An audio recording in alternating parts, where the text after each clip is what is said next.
Gene Deal, let's get right into it. Diddy, he got indicted. You called it, man. A few weeks ago, you was on the platform and you said that he was going to get arrested in September. Yeah, man. Anybody who in law enforcement or people know the law, when Homeland Security ran up into his house, people will tell you, or people knew that it was just a matter of time that they was going to indict him and bring him in to see the judge, bro. It was just a matter of time. Yeah, everybody already knew they had something on him when they raided his homes, and they already knew exactly where to go. Cassie told them everything, including where all the baby oil was at. So them raiding his homes at the same time, we knew it was coming, but Gene was more specific with it. Last month, he said the feds would indict him in September. How did he know it would be September? Because Gene Deal himself, or somebody he's close with, they testified to the federal grand jury. So he knew what was going on with the whole FBI investigation and the prosecutors on the case. That's how he knew the indictment was coming in September. Nah, he wasn't guessing, he knew. Shout out to the Art of Dialogue. He's been getting all the stories from Gene for a while now. A lot is going on and we're going to get into what Gene has to say. But first, take a second to make sure you're subscribed to the channel and click the notification bell for all updates. Won't waste any time, let's jump into it. I just figured out with the grand jury and their different sessions and stuff like that. And then what one of the witnesses told me, I just figured it out that it was going to be around September that they were going to bring him in, bro.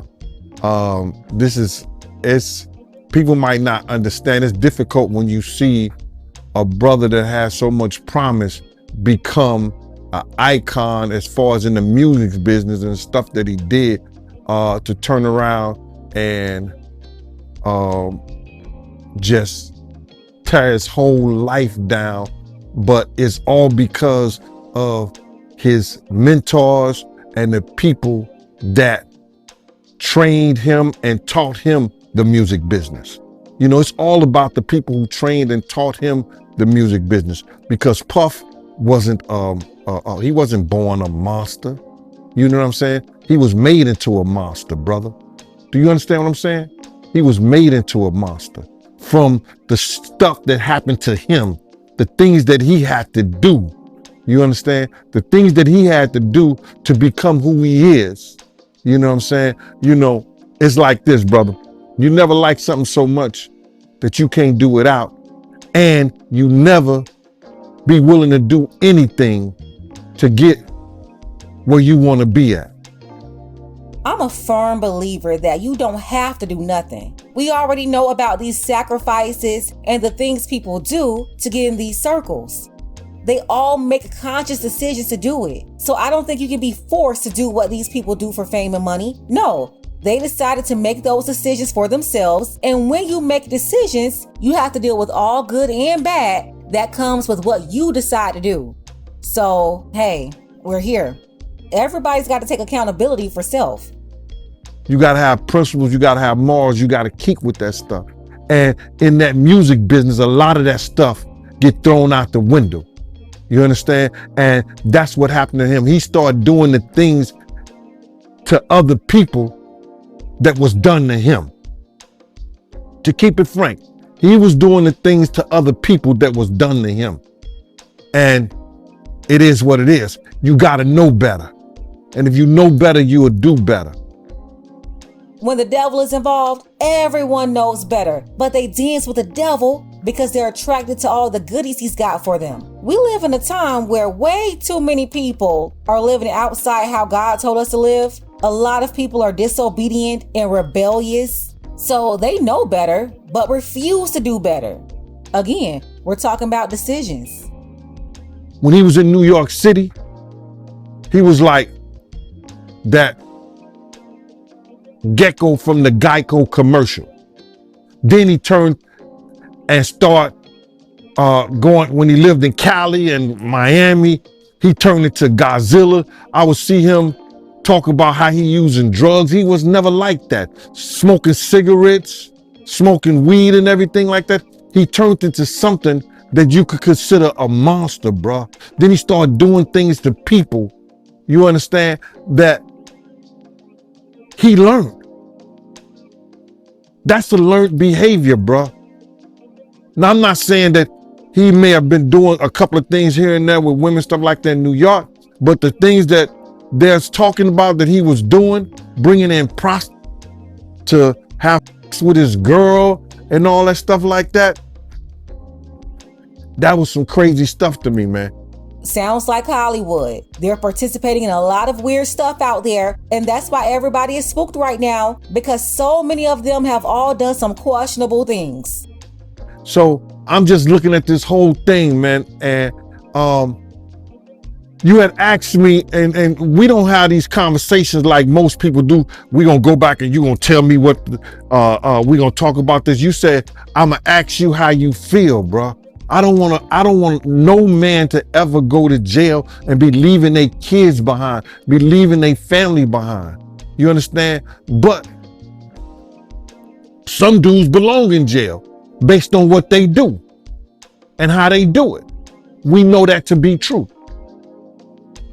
And it's just this situation, man, when they get down to all the facts and all what happened, he may belong in jail, bro. And that's not my doing. That's not Cassie doing.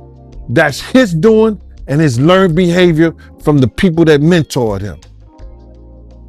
You got to realize, man, he learned from Andre Harrell. He learned from Russell Simmons. He learned from Clive Davis.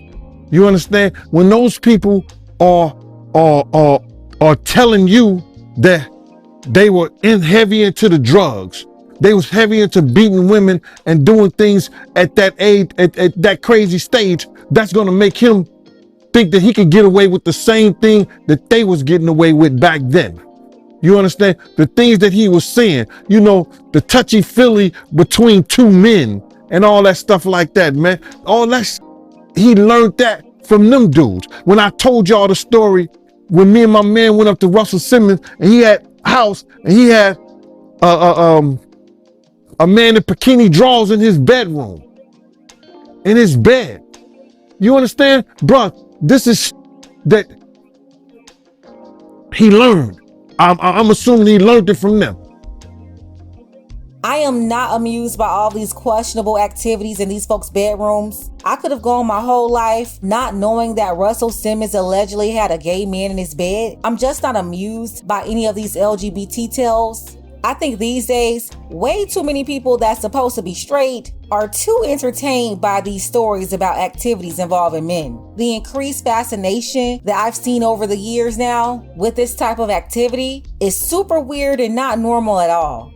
Now, Gene, he's been reporting firsthand knowledge of all of this gay stuff for a while. Obviously, a lot of folks in the industry is into that lifestyle, but hey, they're all getting caught now and running scared. They're resigning from these companies left and right because these RICO charges could be coming for a lot of them. Those laws are so broad that you can throw it out there and just about any of these people can be included in the case. It really just depends on whose time it is.